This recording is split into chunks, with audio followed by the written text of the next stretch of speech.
Okay, here we have a 2009 BT50 brought in to us today, and with a potential head gasket issue, he was told from someone else. And I've just done some testing on this vehicle and found it doesn't look like it's a head gasket, but some other common things that do happen to these BT50s. The cooler assembly on the side here that feeds the exhaust gas for the EGR. So if we start this one up,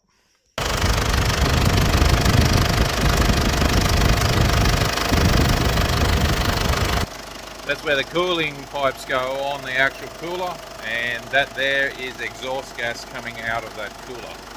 So the cooler is basically failed internally, allowing exhaust gas to mix into the cooling system and the cooling system to mix into the exhaust system. So I believe this vehicle is only going to need a EGR cooler, not a cylinder head gasket or a head replacement like he was told. So this could be a good news story for this person.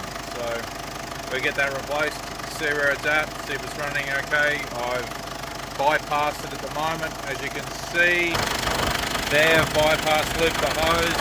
I've been pressurizing the system and running it.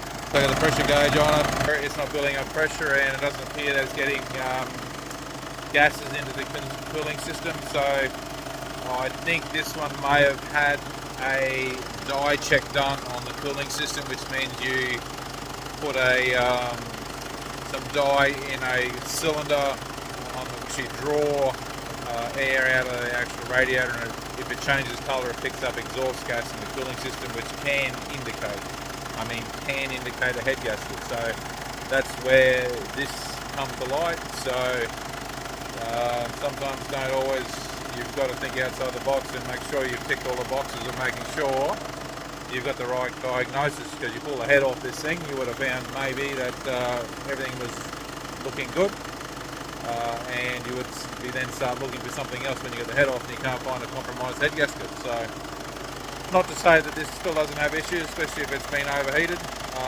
Doesn't appear so, but time will tell once we fix it. So happy motoring, everyone.